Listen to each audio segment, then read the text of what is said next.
Friends, आज की कहानी है विवाह बदला या प्रेम भाग 10। पिछले भाग में आपने पढ़ा पायल निशा के गले लगी और निशा पार्टी के लिए निकल गई। अब आगे जैसे ही निशा ने घर का दरवाजा खोला, सामने मर्सिडीज खड़ी थी जिसमें तनय बैठा निशा का इंतजार कर रहा था। निशा किसी प्रिंसेस की तरह दरवाजा खोलकर बाहर आई। तनय की नजर जैसे ही निशा पर पड़ी वो नजरें हटाना भूल गया। ऐसा लग रहा था आसमान से उतरकर कोई अप्सरा जमीन पर आ गई हो। तनय की नजरों में धीरे धीरे चलती निशा ऐसी लग रही थी जैसे वो उसके दिल पर कदम रख रही हो। तनय ने गाड़ी का दरवाजा खोला और निशा का गाउन उठाकर उसको अच्छे से अंदर बैठाया। निशा का दिल जोरों से धड़क रहा था। तनय के सामने ऐसे आना उसका दिल किसी और ताल पर चल रहा था। तनय गाड़ी में बैठा और उसने निशा के सीट बेल्ट लगाई। सीट बेल्ट लगाते हुए उसके बाल निशा के चेहरे से टच हुए तो वो दोनों एक मिनट के लिए एक दूसरे की खुशबू में खो गए। लेकिन फिर दोनों को होश आया और दोनों सही होकर बैठ गए। तनय चला तो गाड़ी रहा था लेकिन उसका ध्यान बार बार निशा की तरफ जाए जा रहा था। उसकी नजर निशा पर से हट ही नहीं रही थी। वो बार बार निशा को देखता। जब काफी देर हो गई तो निशा से रहा नहीं गया। उसने तनय से कहा, आप मुझे ऐसे क्यों देख रहे हैं? मैं अच्छी नहीं लग रही क्या? तनय ने अपनी मुस्कुराहट छिपाकर कहा, क्यों, मैंने ऐसा कब कहा? वह बार बार मुझे देख रहे हैं ना, तो बस इसीलिए पूछा। अगर मैं अच्छी नहीं लग रही हूँ तो मैं नहीं जाती, और वैसे भी जरूरी थोड़ी ना है मेरा जाना। मैं जाऊं, मुझे वैसे भी डर लग रहा है। तनय ने निशा के होठों पर अपनी उंगली रख दी। चुप, एक और शब्द नहीं। बहुत खूबसूरत लग रही हो, बहुत ज्यादा। तनय के धीरे से बोलने पर निशा के गाल एकदम टमाटर की तरह लाल हो गए। अब फाइनली वो अपनी मंजिल पर पहुंच गए थे। दियांशी के बंगले को अच्छी तरह से सजाया गया था। जैसे ही तनय गाड़ी से निकला, तनय ने निशा को बोला, तुम वेट करो, मैं अभी आया। तनय ने गाड़ी की चाबी दूसरे ड्राइवर को दी और खुद निशा के पास पहुंच गया। वो जैसे ही निशा के पास गया, मीडिया निशा को घेर कर खड़ी थी। निशा को बहुत ज्यादा शर्म आ रही थी। इतने सारे लोग और उनके सवाल। कुछ लोग तो निशा की भर भर कर तारीफ कर रहे थे तो कुछ उसकी शादी के बारे में सवाल पूछ रहे थे। निशा को बहुत ज्यादा घबराहट होने लगी लोगों के सवालों से। कैमरे की लाइट उसके चेहरे पर पड़ रही थी। अब निशा की सांस उखड़ने लगी। तभी किसी ने उसका हाथ पकड़कर एकदम अपने करीब कर लिया। सब मीडिया वाले मुंह फाड़े तनय को देख रहे थे। तनय मुस्कुराकर बोला, और कोई सवाल जो आप लोग पूछना चाहते हैं मुझसे? किसी के मुंह से कुछ नहीं निकला। सब सर झुकाकर खड़े हो गए। तनय ने निशा का हाथ पकड़ा और धीरे धीरे अंदर बढ़ने लगा। सब लोग उनको देख रहे थे। जैसे ही तनय ने पहला कदम रखा, सबकी नजर उस पर पड़ गई। लोगों के मुंह खुले के खुले रह गए। वो किसी चांद सूरज की जोड़ी लग रही थी। बाकी स्टाफ ने सोचा यह चीफ गेस्ट तनय रॉयल है। तनय एक जाना माना चेहरा था, उसको सब जानते थे और तनय और निशा किसी प्रिंसेस जैसे लग रहे थे। इसलिए स्टाफ ने सारी स्पॉटलाइट उन पर डाली और पीछे धीरे धीरे गाना चलने लगा। आंखों में तेरी अजब सी अदाएं हैं। तनय निशा का हाथ थामे धीरे धीरे चल रहा था और सब स्पॉटलाइट उन पर पड़ रही थी। दियांशी जो वहां नहीं थी, जैसे ही वो तैयार होकर नीचे आई, सामने का नजारा देखकर उसके होश उड़ गए। सामने तनय और निशा किसी आइडल कपल की तरह अंदर आ रहे थे और सब गेस्ट तालियां बजाकर और सेल्फियां लेकर उनका वेलकम कर रहे थे। जो अटेंशन दियांशी को मिलनी चाहिए थी वो तो निशा ले गई थी। दियांशी का अंदर से खून जल गया। लेकिन तब तक गाना भी खत्म हो चुका था और स्पॉटलाइट भी उन पर से हटा ली गई थी, क्योंकि तनय के गार्ड ने मना कर दिया था। वो दुनिया की नजर में निशा को ज्यादा हाईलाइट नहीं करना चाहता था। वजह थी निशा का घबराना। तनय ने सोचा था उसको आराम से आदत हो जाएगी कैमरे और मीडिया की, क्योंकि एकदम से निशा घबरा जाएगी, और उसने अपनी बात पूरी भी की थी। बाहर भी उसने ज्यादा निशा को सबके सामने नहीं रखा था और अंदर भी अब कुछ लोग ही बस सेल्फियां ले पाए थे। तनय समझ गया था निशा भी घबरा रही है इन सब चीजों से, इसलिए उसने जोर से कहा, thank you everyone, you guys carry on, अब हमें भी थोड़ा समय दीजिए। तनय के कहते ही उसके गार्ड उनके आगे आ गए और सब लोगों को पीछे कर दिया। वहीं दूसरी तरफ अब दियांशी के सर पर आग जल रही थी। वो गुस्से से निशा की तरफ बढ़ी। तभी किसी ने उसका हाथ पकड़ लिया। उसने जब देखा तो उसकी माँ थी नो डार्लिंग, यह गलती कभी नहीं करना। अगर अब तुम जाकर उसको कुछ कहोगी तने तुम्हारी बेइज्जती कर देगा। उसके लिए तुम्हारे पास टाइम है ना? डैनियल है तो जब वो उस बहन जी को सबके सामने बदनाम करेगा तब तुम अपना आखिरी सिक्का फेंकना। समझ आया तुम्हें डार्लिंग? अभी मैं समझती हूँ तुम्हें इस बहन जी के साथ तने को देखकर कैसा लग रहा होगा, लेकिन मैं कुछ भी नहीं कर सकती क्योंकि तुमने देखा नहीं, वो तने एक सेकंड के लिए भी उसका हाथ नहीं छोड़ रहा। इसलिए खुद को नॉर्मल रखो। और दूसरी बात, अभी जाकर जरा भी गुस्सा या ईगो मत दिखाना, क्योंकि तुम जानती हो ना, अगर अभी तुमने उसके साथ गुस्से में बात की तो तुम उसकी नजरों में आ जाओगी। लेकिन मोम, उसको तने से दूर कैसे करेंगे? आपने देखा नहीं कैसे चिपक कर खड़ी है वो उसके पीछे। उसकी फिक्र तुम मत करो, मुझ पर छोड़ दो यह सब। मैं उसको तने से दूर करूंगी, तुम बस डैनियल को तैयार रखना। ओके मोम। दियांशी यह कहकर तने और निशा के पास चली गई। Hello my fav people. Oh my god Nisha, तुम्हें देख के तो ऐसा लगता है जैसे चांद खुद जमीन पर आ गया हो। वाओ। दियांश ने भले ही शब्दों का जाल फेंका हो, लेकिन उसके गंदे एक्सप्रेशन से निशा समझ गई थी यह तारीफ उसने किस ढंग से की है। ओ तने बेबी, कितने हॉट लग रहे हो तुम। सही में मेरी सब फ्रेंड तो पागल ही हो जाएंगी तुम्हें देखकर। मैंने भी बता दिया, ही इज माई बॉयफ्रेंड। यह बात दियांश ने निशा की आंखों में देखकर कही।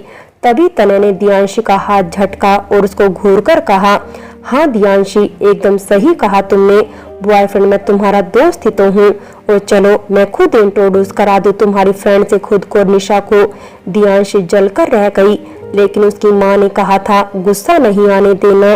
तभी दियांशी बोली, या यू आर राइट, बट निशा तुम्हारी ड्रेस तो बहुत प्यारी है। सही में कितने की है? महंगी होगी ना? वो क्या है ना, तने मुझे भी ऐसी ड्रेसेस दिलाता था, है ना तने? सही कहा दियांशी, पर निशा की ड्रेस इंडियन डिजाइनर की है और इसकी ड्रेस बाहर से मंगाई है जो कि यहाँ से नहीं मिलती। तुम्हें देखकर ही लग रहा होगा ना। एक और बातों का थप्पड़ दियांशी के मुंह पर जड़ दिया था तने ने। दियांशी को अपने सारे वार उल्टे पड़ते हुए नजर आए। अब निशा बोली, कोई बात नहीं दियांशी, ड्रेस से क्या फर्क पड़ता है, लाने वाले से फर्क पड़ता है। तने अगर मुझे कहीं से भी ड्रेस लाकर देते मैं खुश होती, क्योंकि ये उन्होंने लाकर दी है। वैसे तुम बताओ, तुम कल कहाँ थी? क्या? निशा से दियांशी को इस सवाल की उम्मीद नहीं थी और तने को भी नहीं, इसलिए दोनों ने ही बड़ी अजीब नजरों से निशा को देखा। नहीं नहीं, कोई बड़ी बात नहीं, मैं तो सिर्फ पूछ रही थी तुम कहीं गई थी क्या कल? निशा, क्या बोल रही हो? मैं तो घर से बाहर भी नहीं निकली। अरे दियांशी, इतना डरने की क्या बात है इसमें? मैंने तो सिर्फ पूछा है तुम कहीं गई थी या नहीं। इस बार दियांशी की जगह जवाब तने ने दिया। निशा, ये क्या तरीका है किसी से बात करने का? अगर वो मना कर रही है तो नहीं गई होगी ना, तुम क्यों उसके पीछे पड़ गई? यह बात तने ने बहुत धीरे से बोली थी, जिससे उसको कोई और नहीं सुन पाया था निशा को छोड़कर। तने धीरे से निशा को बोला, अब चुप रहो। निशा ने तीखी सी नजर दियांशी पर डाली और चुप हो गई। तभी दियांशी बोली, हम बिना क्या ही बातें लेकर बैठ गए। चलो मैं तुम दोनों को अपनी बेस्ट फ्रेंड से मिलाती हूँ। तभी सामने से उनके बाकी दोस्त भी आ जाते हैं। वाओ भाभी, आप कितनी प्यारी लग रही हैं। वाओ यार तने, तू तो बड़ा किस्मत वाला है, इतनी प्यारी भाभी है हमारी।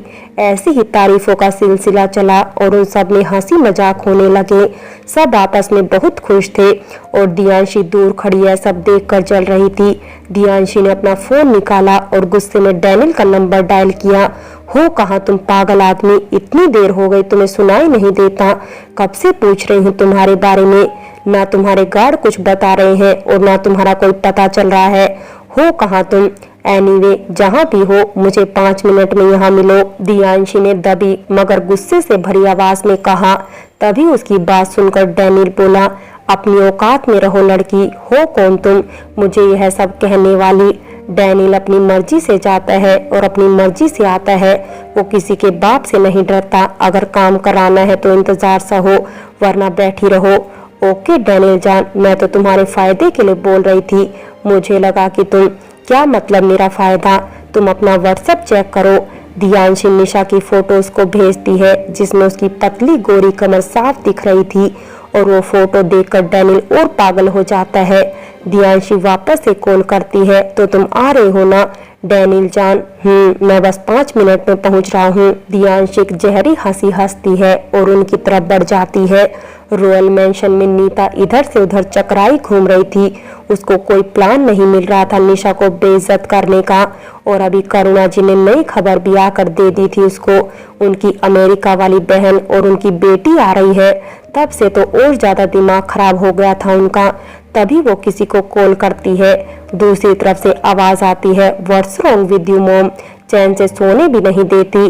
तू चुप कर, कल तू अपना सामान लेकर मामा के घर आ जा। दूसरी तरफ से वो लड़की चिल्लाकर बोली, आपका दिमाग खराब हो गया है क्या मम्मा? मैं क्यों आऊंगी वहाँ? मैं नहीं आ रही। आप प्लीज मुझे डिस्टर्ब मत करो, ज्यादा बकवास मत कर। अगर तू यहाँ नहीं आई तो जो भाभी ने तेरे लिए इतने महंगे महंगे सूट लिए हैं ना, उनको भूल जाना, क्योंकि भाभी की बहन और उसकी बेटी आ रही है। मैं नहीं चाहती कि वो यहाँ आकर रहे। अरे फिर तो हमें कोई भी नहीं पूछेगा। ऐसे थोड़ी ना मैं रहने दूंगी। तू यहाँ मिल मुझे आके। ओके ठीक है मोम, मैं कल की फ्लाइट से निकलती हूँ। नीता खुश होकर बोली, अब लगी ना नीता की बेटी, जल्दी आ जाना। मैं भैया से कहकर ड्राइवर भेज दूंगी एयरपोर्ट पर। नीता फोन काट कर कहती है, यह हुई ना बात। नीता ने भी कोई कच्ची कोलियां नहीं खेली थी। मेरा भी एक सपना है इस निशा को बाहर निकालने का, और वो मैं पूरा करके ही रहूंगी।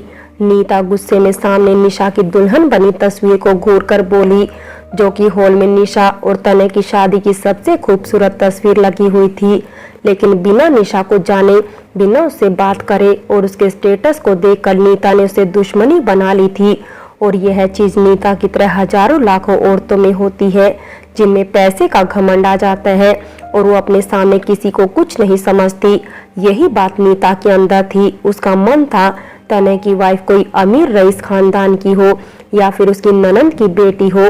लेकिन जब उसके दोनों वार उल्टे पड़ गए तो फिर उसने बेचारी निशा से दुश्मनी बना ली। और निशा मासूम थी, वो क्या जाने दुनिया कितनी बुरी है। नीता जब वापस अपने रूम में आई, उसके चेहरे पर एक मुस्कान थी, शातिर मुस्कान। वहीं पार्टी हॉल में किसी ने पीछे से आकर तने के कंधे पर हाथ रखा, और जैसे ही तने ने पीछे मुड़कर देखा, सामने उसका एक और दोस्त डैनियल खड़ा था। तने एकदम उसके गले लग गया। अरे मेरे यार, बड़े दिन बाद मिला, कहाँ था तू? डैनियल निशा को कनखियों से देखकर बोला, बस कुछ नहीं, यही बिजनेस काम, और क्या। ओहो, बड़ा आदमी बन गया तू तो। तने ने प्यार से कहा, अभी कहाँ यार, अभी तो और बड़ा बनना है, ताकि कुछ लोगों को नीचे गिरा सकूं, उनकी जगह छीन सकूं।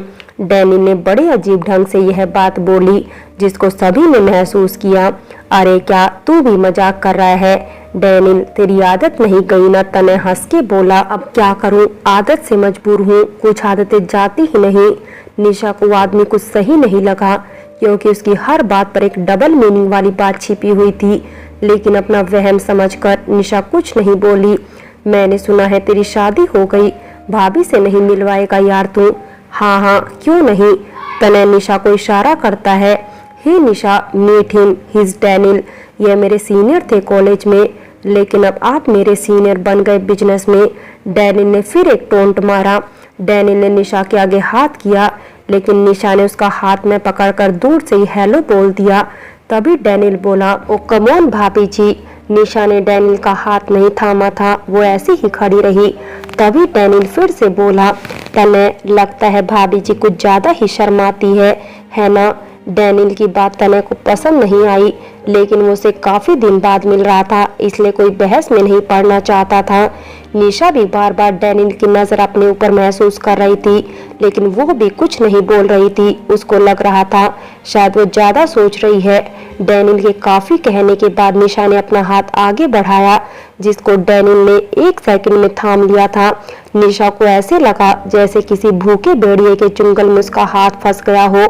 उस टाइम तने की नजर कहीं और थी, वो निशा को नहीं देख पाया था। डैनियल का हाथ अजीब ढंग से निशा को छू रहा था। उसकी उंगली निशा की नाजुक कलाई पर घूम रही थी, लेकिन तभी जैसे ही तने की नजर निशा पर पड़ी, डैनियल ने निशा का हाथ छोड़ दिया। निशा को डैनियल की हरकत बहुत ज्यादा अजीब लगी। तभी उसको अब यकीन होता जा रहा था, यह आदमी कुछ सही नहीं है, जरूर इस आदमी के इरादे कुछ अलग हैं। लेकिन फिलहाल निशा के पास कोई सबूत नहीं था उसके खिलाफ। फ्रेंड्स, बाकी की कहानी अगले भाग में देखें और अगर कहानी अच्छी लगी हो तो लाइक करें, शेयर करें और प्यार भरी कहानी चैनल को सब्सक्राइब करें।